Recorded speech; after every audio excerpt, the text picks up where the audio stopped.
Hello and welcome back. Thank you for joining. If you've just arrived, we are in the midst of a roaming session. Thank you, Isabel, and your panelists for this very insightful view of where we stand with the deployment of 5G. Obviously, we'll be talking about 5G for a while. We can see the complexity of having of moving forward with 5G. We talked about a lot of things, SEP, the deployment models, network slicing, the opportunities, the challenges. So there's a lot that you got us to look into. So we'll definitely come back to that topic in our events, but also in our forum sessions as we have on a monthly basis. You also gave me a great opportunity and a transition to our next topic, which is security. So roaming security. And for this particular topic, I'm really delighted to welcome three key players in the industry, people that we've had the great pleasure in welcoming in that event. So I'm really happy to have them with us again. So please welcome Brendan Cleary, who's the CEO of Celucis. Brendan, hello. Hello, Susie. Thanks for having me today. Hello, Brendan. Good to have you with us. Thank you very much. We have Patrick George, who is the Chief Strategy Officer of iBasis. Hello, Patrick. Hello, everybody. Bonjour tout le monde. Bonjour, bonjour. And last but not least, Dimitri Repinek, who's the Head of Product Management and Innovation at Baobab Africa. Hi, Dimitri. You're on mute. Sorry, I was sitting relaxed. Hello, Susie. Hello, everyone. Hello. Glad to have you with us. So we've heard it. There's a lot of complexity around 5G, but in 5G roaming, but globally speaking, with 2G, 3G network sunsetting, the deployment and the development of VoLTE, 5G bringing its own complexity, IoT, a great opportunity also for the wholesale space, and we will see this later on. Obviously comes the topic of how to make sure that we are ensuring maximum roaming security in this great landscape. What I would like to ask you first is, okay, we've been talking about security. We've heard it just before. Security was also a lot of, it's a topic that is recurrent in our industry. It may sound like a very dumb question, but there's no such thing as a dumb question when it comes to that particular topic. Is the industry really aware of the importance of security? And is there really a common understanding of the risks today? If I can ask Patrick maybe to kickstart this conversation. Yes, first, I need to apologize because I'm sitting next to two of the best experts of this industry, so I will try to behave. So, yes, I guess it's a very important point, a very important question, because according to my experience, I mean, still a lot of people, a lot of operators didn't factor yet the risk on security on the roaming side. Historically, the SS7 was built as a gentleman network, only accessible between the people from the family, from the operator, and then it had been more and more player joining us. So I guess it's by nature SS7, and Brendan and Dimitri don't hesitate to contradict me, but it was not made as a very strong security network. Now, thanks to a provider like Celucis, we have some solution to protect the operator. But really, to answer your question, I guess we need, all of us, the community of the wholesale and the vendor, we need to use a lot of pedagogy with some of the operator, because it's always difficult, when you are an engineer managing your own network, that to get somebody from outside say, "Bye, guys, you sure that you're very well protected? Because it seems you are already weak and you can be attacked." Nobody likes to receive this type of feedback. But in practice, and we did some tests in the past, sometimes by accident, we realized that some of those operators was quite easily you can say, penetrated, and from there we could, as a pure test, use some user credential, our own user credential as a person. But I guess a lot of pedagogy to show to the people that, okay, nothing wrong of what you did, guys, but probably we need to raise the bar even more, and because it's a continuous fight against the fraudster. Interesting insight. So, Brendan, you obviously you see this from another angle. Do you see the same? Do you have the same perspective? Do you think education with regards to the security needs and the transformation that it requires on the back of that is needed in the industry? Yeah, I do think that's a big part of it. I mean, the challenge when you talk about security in telco is just the situation itself is constantly evolving. We saw a lot of the attacks, as Patrick mentioned, beginning with SS7. A lot of the let's say the common attack types that we were seeing related to location tracking quite frequently. But then it started evolving into other attacks as networks started addressing these concerns or holes within their network. But as we see technology evolving from Diameter previously, we're seeing a lot more attacks now coming over Diameter and then over GTP.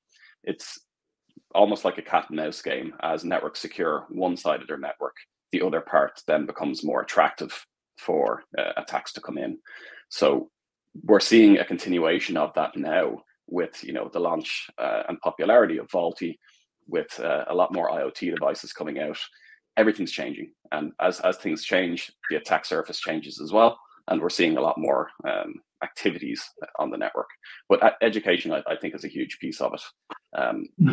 To be able to understand and address all of the concerns across all of those technology types, is difficult. It's a big enough task, and as things are changing every day, it becomes even harder. So, I mean, you really just have to ask yourself two basic questions. As the owner of a network, am I vulnerable and am I being attacked?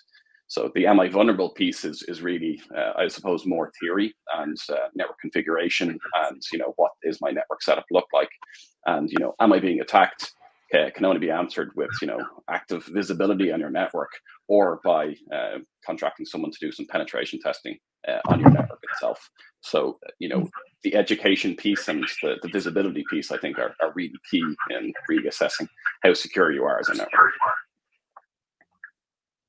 Dimitri, would you share that point of view? I mean, do you see that education being needed as well? And also, just speaking on what Brendan was talking about, those attacks, I mean, for also to help our audience here, do you have a bit more insights into what kind of attacks that we are talking about? And obviously Brendan mentioned a few, and also, for a wholesaler, for a carrier, what kind of a challenge does it bring for your business? Yep. So thank you, Susie. So Brendan was saying two questions being asked, right? Are you the owner of the network, and is your network under attack, right? So yes, being in Baobab, and where we constructed a complete new, international roaming network, I was asking myself the same question. The challenge is that still in the market there is, the awareness starts to grow, but I think it's underestimated what currently is actually going on over all these international roaming networks, right? So, coming back to those two questions, am I the owner of the network? Yes. Am I vulnerable? The honest answer was, I don't know, right? So the level of education in the industry, I still think it's unknown. I've experienced this myself within a gigantic, organization, when you talk to security people, we still intend to fall back to the traditional security elements in a network, which most of the people understand and will refer to, we have a firewall deployed, therefore we are secured, right? Now that firewall is a necessary component in today's, especially in the IP environment. But if you look at the complexity of the roaming and its architecture and the various service and protocols running over that, it's additional layers where traditional firewall boxes actually will not be able to understand or detect what is happening over that roaming network, right? So part of the education is, yes, we need to start educating ourselves and trying to understand what is happening, which I think most of us understand what is happening on traditional IP network with traditional firewalls, right? But what do we need to do in that new area or new network that all of us are building and consuming? And who do I need to support me, to help me understand, what is going on my network, and how am I deploying a proper architecture that I can actually ensure that I'm not only protecting my customers, using and consuming my network, but I'm also basically, ensuring and providing that comfort to my customers that they also can relay the security to their customers, right? Which at the end of the day, they will be the first one who always will be impacted by the intrusion of potential hackers, security breaches, etc., and so forth. So yes, in summary, I think all of us still needs to be educated. We from my experience, I have engaged with quite a lot of industry leaders in the market, trying to understand and learn from them what is happening. And yes, in the meantime, we have put this into practice, and it's shocking to see what is happening. When you say shocking, can you give us a bit more insight into what you see as shocking, maybe? Well, we didn't think that there would be a huge amount of, bad actors trying to penetrate that network and start to do quite a lot of crazy things. I mean, we have seen some press releases in the past from some, big international carriers as well, mobile operators who were being attacked, which came into the press release where, networks were being brought down.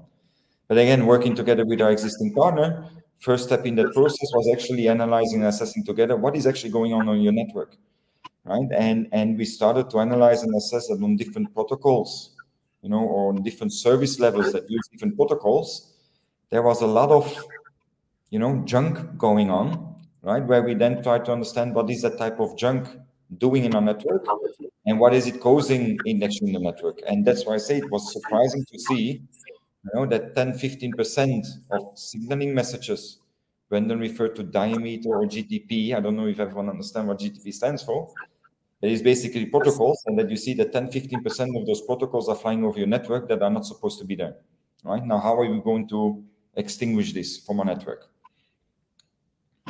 Oh, absolutely. Okay. So going back to you, Patrick, what I mean, from your perspective, what do you see? What is currently being done in the industry to talk? We've spoken about the need for education, the obviously the attack itself, and the shocking part that sometimes you can see in terms of those attacks on the network. Do you have a view of the commercial impact those security breaches have, and also what you see in the market at the moment? What are the players doing at the moment trying to counteract those attacks? I guess first is you need to come with fact-based story, and penetration testing is the way you test your network, and to try to, as Dimitri said, to realize what you don't know, and to see what's the state of the art about what's going on over there. And then from there, the penetration test will help you to show that gap, and then for you to be able to analyze that. So, and then from there, when you identify that this protocol or that protocol as being more attacked than the other one, okay, that's the way you contact people like Brendan, like and his peers to see how can we together mitigate those type of risks. I guess that's the first part. And then it's very important for me. Again, I'm not as expert as my two colleagues. You're too humble. I'm very old, and it's very important to cherry pick your battle and then to be can say efficient on that, and to rely on strong knowledge, and to address problem one by one, and try to work on that. And I have another idea, but I forgot about that. So sorry. That's okay. We'll come back. And then when you come back, you can always raise your hand. We'll let you obviously share your thoughts with us. Brendan, from your perspective, I mean, based on what Patrick has just mentioned, I mean, how can surely you must also have a visibility of how those security breaches commercially impact the business, and from where you stand as a provider to that industry. Where do you what are wholesalers doing? What do you see happening in the market? Yeah, I mean, the cost impact is always going to be, obviously direct and indirect. So what I mean by that is, we've seen security attacks that have impacted organizations in the telecom space where they're publicly traded companies, and we see a very direct impact to their share price. I mean, that's just one very obvious example that comes to mind, which is something obviously nobody wants to see. Some of the indirect might be, obviously your subscribers are being impacted. You have a duty of care to them. So you don't want them being in a scenario where their locations are being tracked, their SMS or voice calls are being intercepted. Some of their accounts are being hijacked by, intercepting these one-time passwords, or, intercepting these kind of security authentication calls. But, the cost impact from the other side is also a very interesting part of the discussion. So it's a very real challenge for, some MNOs to justify the cost of putting a security mechanism in place. So when they're looking at different things that they can invest in, from VoLTE or even 5G, as we're talking about a lot today, how do you justify the budget for a signaling firewall kind of tool being put in, or a security element tool being put in? But I think, as kind of Dimitri rightly says, it's just a tool. It's just a box. You don't buy a screwdriver and all of a sudden you have, a wardrobe that you wanted to build in your bedroom. It's a means to an end, but it's a very important piece to it as well. So the way we approach, our customer base is, we'll say, okay, yes, it is a cost to put security in place, but it's also another network capability that you're putting in place. So yes, while it can address some security concerns, and it should very much be that, well, it can do other things as well. So it can address different fraud issues that go on in your network. So we can identify and stop voice fraud, SMS fraud, and you can justify and build your business case based on that. Any of the kind of roaming which we're talking about today, having that control over your signaling can bring in different things like, steering of roaming, which is reducing wholesale costs, etc., etc. So this is the general approach that we have. Patrick, did you want to jump back in again? Yes. Maybe 2 points to add on your point. I guess on the commercial impact, there is also the regulatory impact. In more and more jurisdiction now, operator can be fined badly if there is gap in security. So that's on top of the reputation, on top of the share price, on top of the user. I guess that's something also to get in mind. And the second point is about, it's a continuous fight, and sometimes some operator, they tick the box by, I bought this type of firewall, they plug it, but they don't manage it. And I guess very, very fast, it's totally obsolete, not because technology is wrong, but because the rules need to be constantly updated. So it's a kind of virtuous cycle. You do a penetration test that shows you an additional gap, and you solve this gap, and then you do an additional penetration test to see if your remedy was good, but then maybe in one moment you will find another gap and all of that. So it's a constant fight. So for the operator community, for those who are not yet at, I could say, the Champions League in terms of keep that in mind. It's not about buying a box. It's about having a day-to-day fight and to be structured and supported in this day-to-day fight. Dimitri, do you see the same thing, this constant fight that Patrick is talking about, the regulatory? I mean, there's a lot of you are being asked as a wholesaler or as a player in the industry to buy into some of the regulatory requirements. Obviously, you have your cost base you need to also look into, and I guess security, you can't really jeopardize security, although there's a cost attached to it. But how do you see it from a buyback perspective? Yes, so I mean, if you refer to regulatory perspective, I think we have one obligation is to ensure that communication is being established and that the type of communication that is happening is done in the most secured way, and ensure that the consumers are protected from any possible spam or intrusion. Right now, when we talk about impact, yes, Brendan and Patrick mentioned a few. I will keep referring to trust. Right? If you're not able to deliver upon your commitment, what you promised towards your customers, and you fail to do so, you lose your trust, and it's extremely difficult to gain back that trust. Right? That is for me on the commercial impact. Now, when you say or when you ask in terms of these attacks, what are those attacks actually doing? The primary or one of the primary things that we observed when we were assessing that entire network was very ingenious technical capabilities to basically, simulate or emulate existing mobile operator network infrastructure components. Whether it's a GGSN, whether it's an SGSN, whether it's a DNS, they are able actually to intrude to the existing international networks and be able to bring down entire networks, whether it's sitting on the mobile operator side, whether it's sitting on the enterprise side, whether it's sitting on the wholesale side of the business. Now, in terms of challenges, what do we see as challenges? Yes, definitely. I think Brendan was highlighting this. It is convincing your CTO organization, right? That for me personally was the biggest challenge and took the most of the time to convince an organization where we had to spend that additional money, where it doesn't necessarily relate directly into, hardcore dollar value, figures putting into a balance sheet, right? Now, that was one thing. The other challenge that becomes then is once we understood what is happening on your network, how are we going to keep managing this, right? How are we going to keep this? How am I going to be aware about all those new innovative type of intrusion models that can enter the network?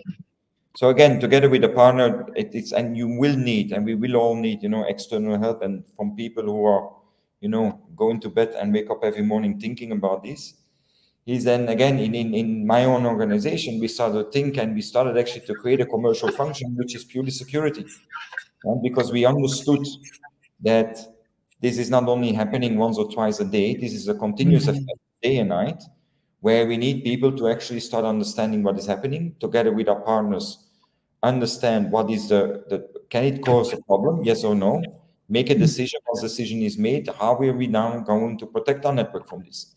Right, so it's a continuously, evolvement of monitoring, assessing, understanding what is happening, and taking actions about it.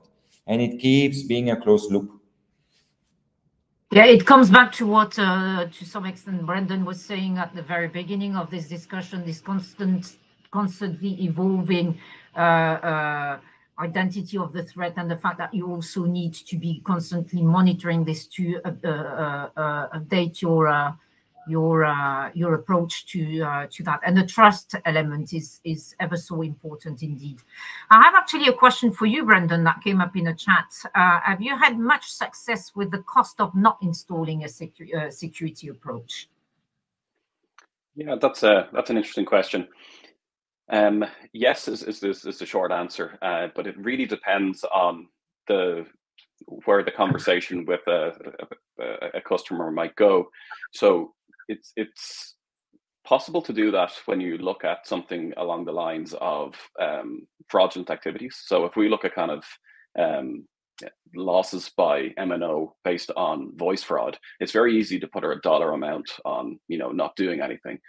Similarly, if you look at SMS fraud, it's easy to say, well, how much money are you not making based on, not securing your network properly.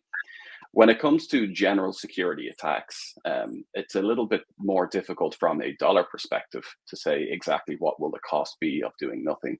However, the general approach that we would take there is just try to bring other examples of industry to the customer in question, where we would say, look, here's what happened to this particular network, when it was a publicized attack or a publicized impact of an attack.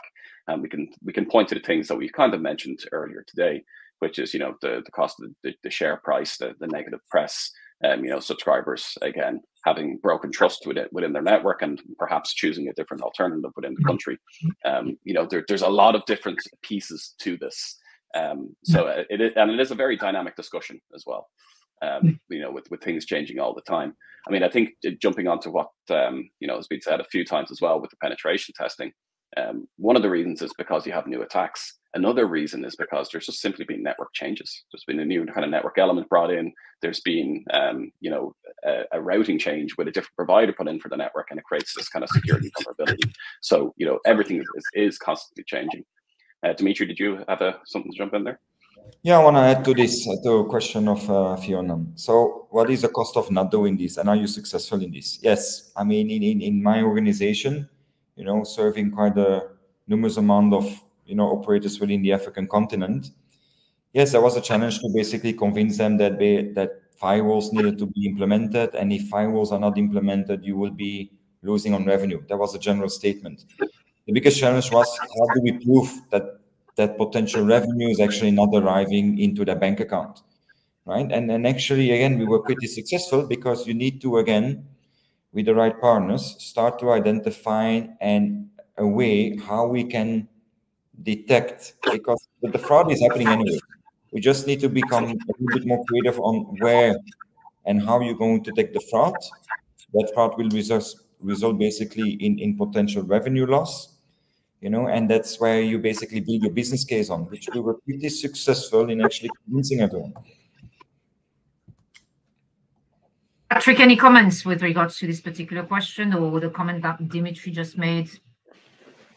I guess it's really the way to. I mean, I see that from a wholesaler point of view, and together with the operator. As soon as you get to know the potential type of fraud, and you can block it, meaning that you can create maybe sometime a revenue opportunity to transform this misusage of some of the technology into maybe something to be paid. And just an example, maybe very basic, but for the guy who are misusing the location update, not to, as Brendan mentioned as a first example, you know, maybe sometime to validate a credit card transaction and all of that, not to terminate a call or to terminate a SMS.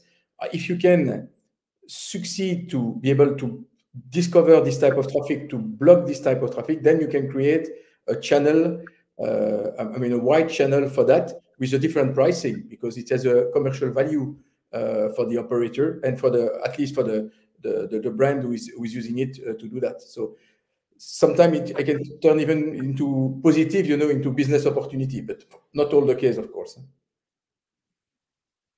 Thank you very much. I had a few questions to ask you with regards to, obviously, we discussed earlier today IoT, 5G. No, we'll discuss IoT later on, but IoT was tapped into already today, and 5G will be also coming up today. I see we have little time, but I would have, you know, I'll invite you for a next panel to discuss the specific requirements in terms of security for those individual or subsets of roaming, as I think it's really super important. So I really have a last question to ask, bearing time. You know, from where you stand and what the conversation we've just had, if you had a tip or a piece of advice to give to wholesalers and a carrier community, what would that be? Starting with, well, Patrick again then. It's really to get expertise. I mean, inside or via partners, you know. And from there, build on this expertise and do your homework. You know, it's I guess it's the subject is so large, so diverse that there is no one expert for can do everything.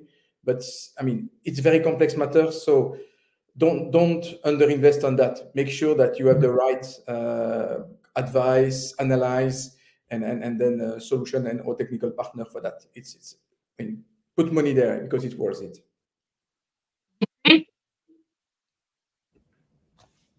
I think I missed you, but I heard the I, so it's me. Be vigilant, Susie, right? Be vigilant. Take, you know, the right appropriate steps, you know, proactive steps. Try to understand. I've learned myself the hard way. You cannot solve it yourself. Reach out into the industry, to the experts. Work together with the experts, and results are coming pretty fast. Yeah. Oh, good, great comment. Thank you, Brendan. Last word. Yeah, I'd certainly echo what Patrick and Dimitri say. I mean, it comes down to education quite a bit. You know, you have to understand what's happening on the network and what vulnerabilities that you have. And, you know, part of that is prioritizing security to a certain degree, to either put, you know, resources, whether that be time or money or people behind this, in order to be educated about, you know, what are the kind of attacks that are out there.